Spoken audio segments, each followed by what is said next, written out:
здоровенькі були. Грішники 2025 року – містичний трилер від режисера Райана Куглера, події якого розгортаються у 1930-х роках у Дельті Міссісіпі, де двоє братів-близнюків, яких обох грає Майкл Бі Джордан, повертаються після довгих років злочинного минулого. Вони намагаються почати нове життя, але стикаються з подіями, які кардинально міняють вектор фільму. Стрічка поєднує елементи психологічного трилеру, історичної драми та горору, досліджуючи теми гріха та спокути. Дуже стильний фільм, який круто тримає історію та змінює свій вектор. Хтось порівнює його з «Заходу до світанку» від Тарантіно, проте, як на мене, хоч схожість є, він самобутній і дійсно дуже класно пропрацьований. Бюджет близько $100 мільйонів, світові збори при цьому перевищили 360 мільйонів, тож так, я гадаю, ви чули про цей фільм. Критики відзначили сильну режисуру, операторську роботу і глибокий сценарій. Рейтинг фільму на Rotten Tomatoes 97%, IMDb 8,1 з 10. І зараз я його перекажу. Спонсори мають змогу дивитися перекази першими, дуже дякую за підтримку вам і всім за лайк та підписку, щоб я міг розвиватися. Також на правах амбасадорства нагадую за промокод DIMDIM на 10% знижки в магазині одягу Турвір та на першу консультацію в Mindly, платформі по пошуку психолога. Смачного всім, хто їсть, і пігнали!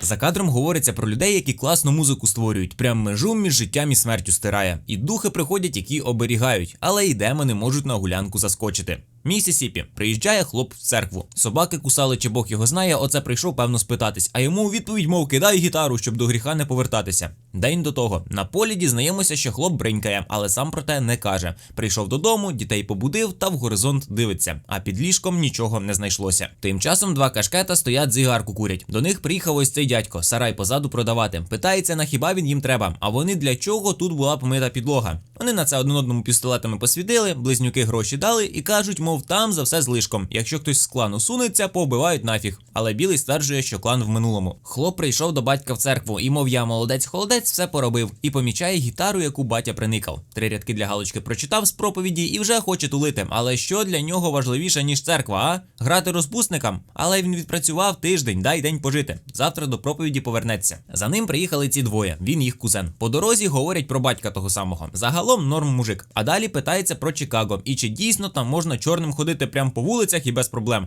На що ті йому, аби не вірив чуткам, бо вони з чогось повернулися сюди. Тормознули в якійсь задупні, де стоїть вантажівка, а в ній змія, яку брати синхронно розміняли. Синій каже, що через білого, який спізнився, тепер хрін встигнуть, але червоний націлений гучно відкрити джук-джоїнг прямо сьогодні. Це типу салон для чорних, але треба розділятися, щоб встигнути. До речі, не було їх тут 7 років. Синій каже, щоб були пильними, бо червоний не самий уважний, і знову роз'їжджаються. Дивіться, яка атмосфера. Та ти що? Приїхав синій на місце, покликав якусь дівчинку, і оскільки вона знає про близнюків, на очко присіла. Та він тут не лякати, а дати можливість заробити. Мов хтось прийде, тисне на клаксон. 10 центів хвилина. Та радощів повна сукня, але він вчить її торгуватися. Тож... 50. 20. Моє останнє слово. Домовились? Прийшов в магазинчик, де торгує вже доросла донька Кента. Синій хоче замовити 100 порцій хавки на вечір. Кент розуміє, що гроші є або піднялися в Чикаго на азартних іграх, проте схоже, що не на них. Відволікає клаксон, тож пістолет в руки і без зайвих слів калічить одного. Теж виявляється старого знайомого. Мов не повірив дівчині, що це дійсно тачка близнюка. Нехотя він паляє й в іншого, мов щоб всі знали, чим закінчується грабунок близнюків. Але ж то знайомі, буде сепсис оце тепер, а грошей підлататися нема. То він пішов, гроші відвісив, щоб місцевий підлікував доходяг також. І лишилося вивіску намутити. Її теоретично намалює дружина власника. Столи, кості, рулетка, все інше є. Жінка завалюється і на пафосі завалює ціну за терміновість. Торгуються і по рукам. Олікс, блін, навіть за колір ціну збив. Але вивіска буде. Тим часом червоний вчить знаходити ягідку жінок і як слід лизнути. Малий хоче покататися, але звісно, що на зворотному шляху. Тому питає, що трапилося з їх татом тоді. Тато їх лупив, і коли червоного відправив в нокаут, синій вже старого поховав у відповідь. Гітару, до речі, теж кузени привезли. Виграли в Чарлі Батима в карти. І просить заграти. Той так навалює, що червоний охренів непідробно.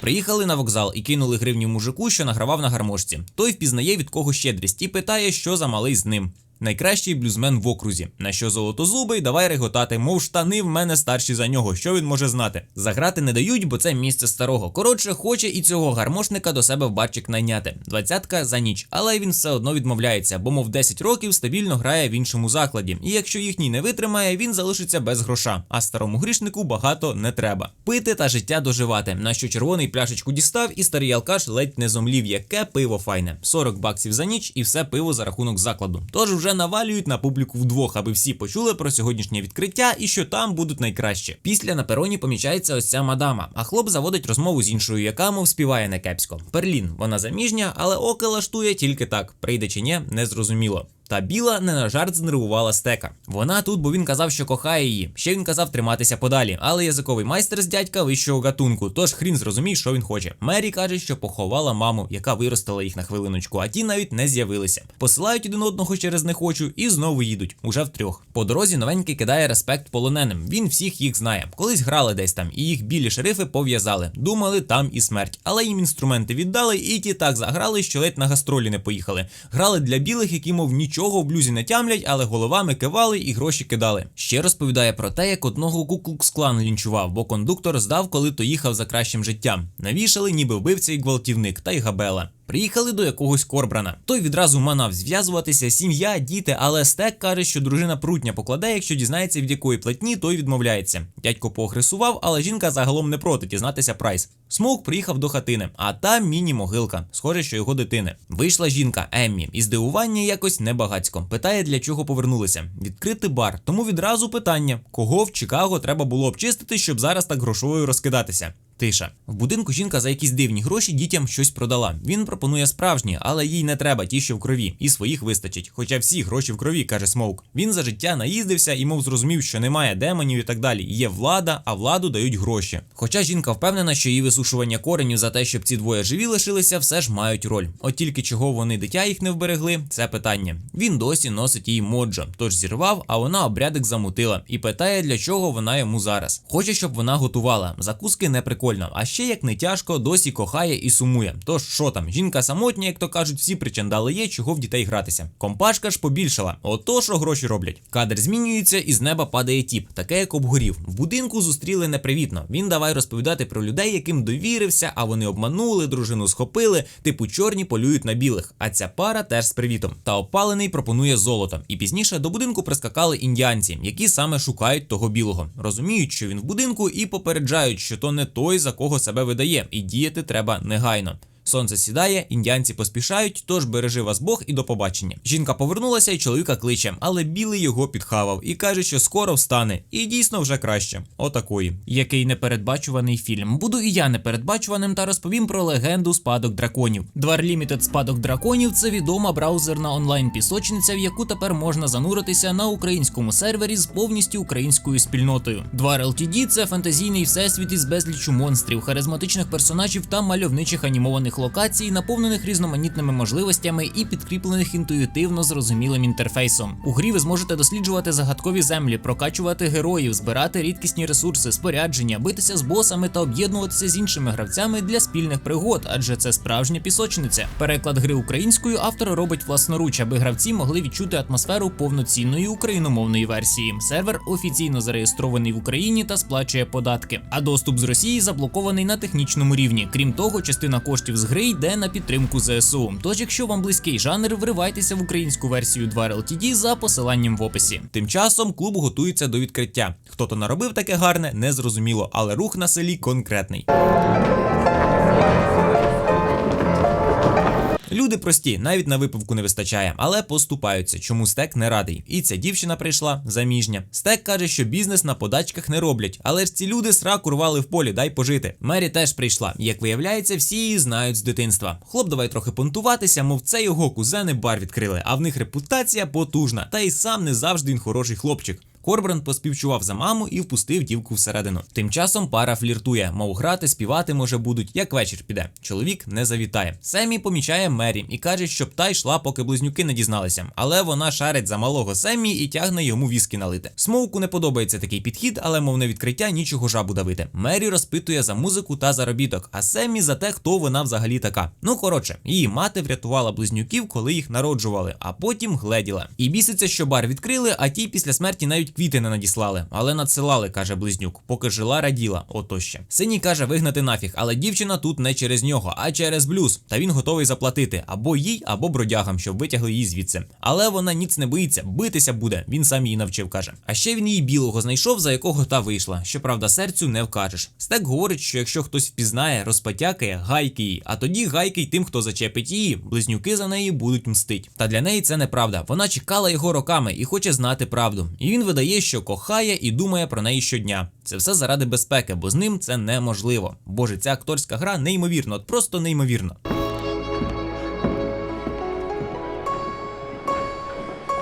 Після гросмейстер музики презентує Семмі, мов класний блюзмен. Той гітару підхопив та про себе під блюз розказав, що проповідником називають, бо тато в нього такий, і наспівує присвячену йому пісню, що мов як Біблію не пихай, блюз він любить, що капець. Чим заводить всю публіку. Ремарка, в якій старий каже, що блюз – це їх магія, яку вони принесли з собою. І далі одна з кращих сцен, яку я колись бачив, в якій переплітаються різні покоління, але всі в блюз стилі. Це треба бачити на власні очі.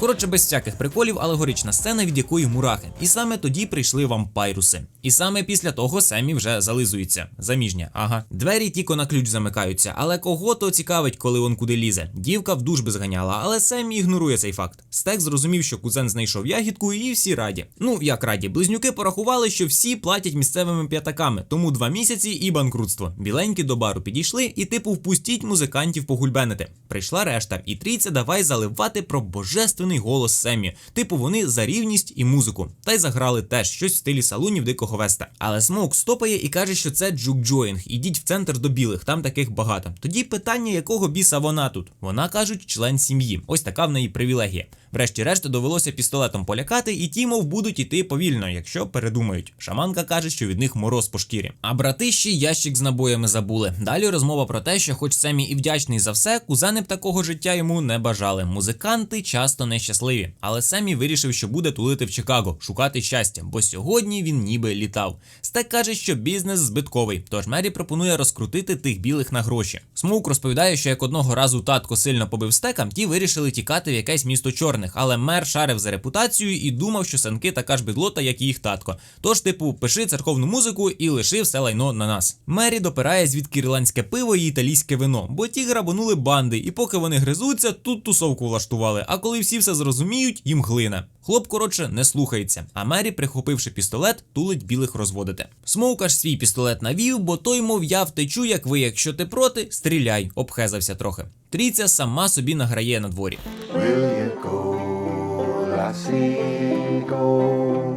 Прикольно, але дівку гроші цікавлять, а вони в них є, з інших місць та часів, але головне цінність. Та їй вони ні до чого, бо всередині біль, який гроші не вилікують, дружба та любов, але то каже через смерть матері. Трійця в свою чергу, що могла б її врятувати, якби зустрілися раніше. Та тут взагалі її і всіх треба рятувати, і аж слину пустив гівнюк. Та на те пістолет дістала і увалюйте в 3 погибелі, але то дивіться, як він уміє. Допоки п'яний народ слухає, як заміжня концерти дає. Мері повернулася і питає у Корбрана, чи дасть увійти, чи так і сидітиме. Ну, він, звісно, пропустив. І вампір текиня всередині. Охоронець відійшов відлити, а Мері здобутками хизується. Ну а потім і рештою вмінь. Мов такий розбійник, а вкрасти її квітку боїться. Охоронець нормально відлити через шепіт вампірів так і не зміг. А всередині перепалка. Хтось когось різонув, бо в кості нечесно грав. Хід зробила свою справу, якщо що, а хлопа з костями заламали і дубасять, бо дійсно брехун. Решта під це денсить. Знову такий крутий тут музичний супровід.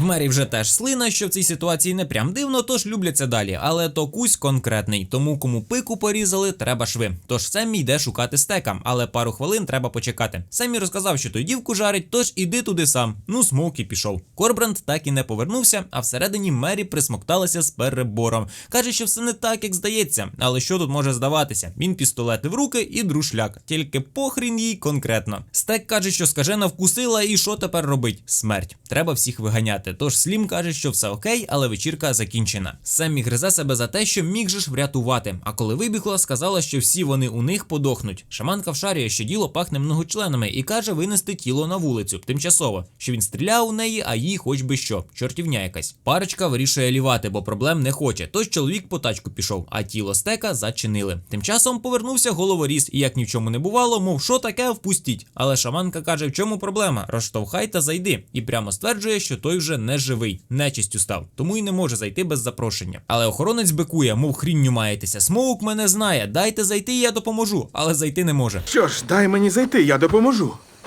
Смоук шарює, що тіп ходив туди-сюди весь вечір, і запрошення не треба було, тож іди давай. Але той вимагає платню, і Смоук, дурачок такий, дає. Тож цап за руку і пістолетом в писок. Стає зрозуміло, що підозри були правдою. Старий аж обхезався з переляку. І тільки дух перевели з кімнати стека стукіт. Він каже випустити. Крові трохи втратив, але зараз вже окей. І взагалі не давайте й відьмі посварити їх знову, разом стільки пройшли. Після починає бикувати, бо не працює, а потім ледь не плакати. Смоук ніби йде по ключ, та вампайр сам справляється. Щоправда, шаманка чесникового маринаду бризнула, від якого той руки в ноги і на двір. Жінка переймається за чоловіка, що по машину пішов, але всі запевняють, що той поїхав, а вийде вона і точно смерть. Потім збирають кілки, срібло, святу воду, часник, повний набір для захисту. І жінка розповідає, що чула, ніби вампіри не просто тіло захоплюють, а не дають душі з предками воз'єднатися. І навіть якщо вбити головного, решта буде чим чекувати. Треба сонячне світло, щоб спалити всіх нафіг, ну або кілками. Семмі вважає, що тато був правий. Диявол прийшов на звуки його музики, але Слім каже, що до нього такий приходив не раз. Прийде ще, нехай забирає його першим. Жінка Смоука отримує обіцянку заколоти її, якщо вкусять, бо на них давно чекають на тому світі. В барі знайшлося тіло. Хто вкусив хезе, але його витягли на двір від гріха подалі. Вдалині чується спів, бо всі ж, кого розпустили, тепер на вампірській гулянці. Круто ці сцени поставлені, прям кайф. Велика родзинка фільму. Всередині шаманка всіх часником годує, але співачка таке не любить, що наводить на підозру, чи та не вампайр теж. Семмі щось яйками пограв, вписок отримав, але з нею все окей. А от зі Слімом хезе, давай діда ковбасити. Та то він пива нализався. І після постає питання, а чи в того, кого винесли, точно кров була? Ну, коротше, ні. Он оклигав і в двері лупить. А де вона та правда, ніхто тепер не знає. Та все ж двері відчиняють, але запізно. Захрумали тільки так. Під цей пір прийшов чоловік продавчині, мов машину завів, пішли, а уваги на засмок не звертає. Ну, зголоднів чувак, чого їй то бентежить. Або ж, може, хай впустить його і все буде окей. Приходить головний білий і каже, що їх єдиний вихід – це він. Типу на них світ хрест поставив, а вампайри об'єднані і щасливі. Тож впускай або до дитини навідаємося. Семмі питає, чи той диявол, і типу так, він тут застряг, почув його гру, яка може прикликати кентів. Віддайте, мов хлопа, каже, і лишитися живі. Але ті горою за нього, хоч вже збирався здаватися малий. Ну сидіть собі до ранку, в чому проблема, хрін зайдуть. Білий розповідає, що насправді вони не захищені. Хоч створили дещо прекрасне, їх зрадив ще на початку той білий пузань. Він дракон Ку-Клукс-Клану, а це його небіж. І планували вони вбити їх з самого початку. Просто вампайр опинився в потрібному місці в потрібний час, а тут була насправді стара катівня, тому ту підлогу відмили, аби продати. І тепер, мов, у них новий клан. Пішли разом старого захрумаємо. Стелять красиво. Після смерті життя, як в раю кажуть. Разом навіки, а не оці всі поневіряння. Але не вірить. Та все ж руки трясуться. А жінка не заспокоїться. Бо якщо це все правда, і дитині глина. Треба перечекати ніч, але жінка певна, що то диявол і він всіх пожере й без того. Вже клепає Молотова і Смоука пушить іти битися, бо він вояка ж. Ну і коротше душнить на всіх. Тим часом вампайрси навколо бара хоровод влаштували і знову наспівують. З розуму жінку те зводить конкретно. І вона як дурне давай кричати, щоб ті заходили. Клініка. Ізі завдання було. Взяла все заруїнила. Тому вила в руки і добрий вечір. Це от прям на вечірці прийшли ті, кого всі динамили і понеслося.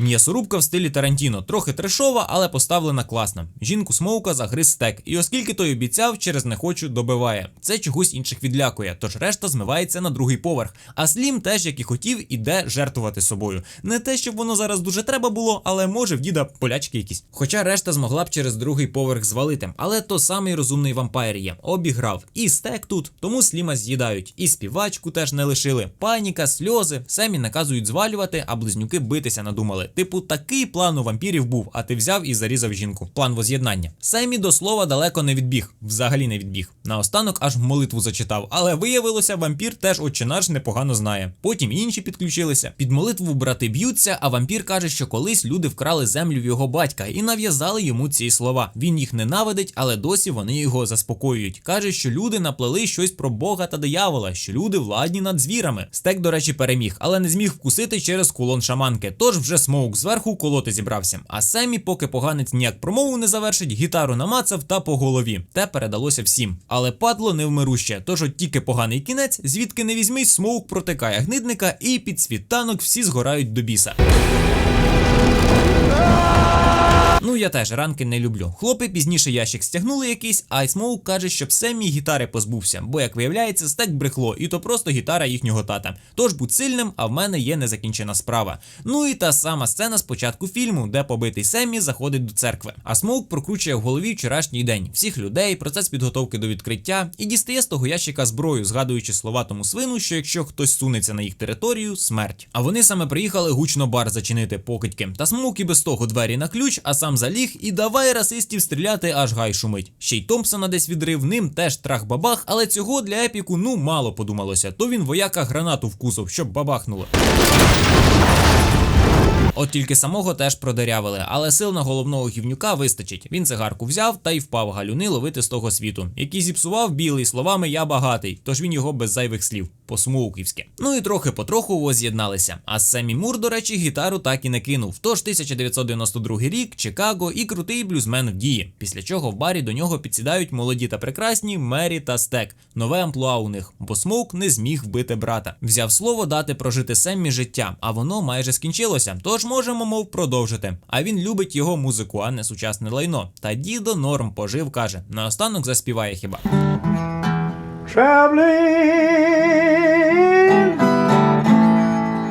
I don't know why the hell. Семмі після каже, що та ніч викликає параліч, але все ж поки сонце не сіло, той день був найкращим у його житті. А чи був він таким у них? Вони були вільні, хоч і бачили багато чого востаннє. Що ж, ось такий фільм вийшов на екрани у 2025 році, і це дуже стильний фільм. Фільм, певні сцени якого так круто поставлені, що просто вау. Поєднання музики з картинкою та акторами. Мене при першому перегляді перша частина не дуже цікавила, хоча докопатися все одно важко було. Але різка зміна атмосфери та й загалом глибина з блокбастером і вдалим гумором. Все це круто, все це в міру, все самобутнє. Дякую, що подивилися це відео. Окремо дякую спонсорам, що мають ранній доступ, а також за ваші лайк, підписку і коментар. В описі знайдете промокод DIMDIM на знижку 10% в магазині одягу Торвір та на першу консультацію в Mindly на правах амбасадорства. Дякую і почуємося.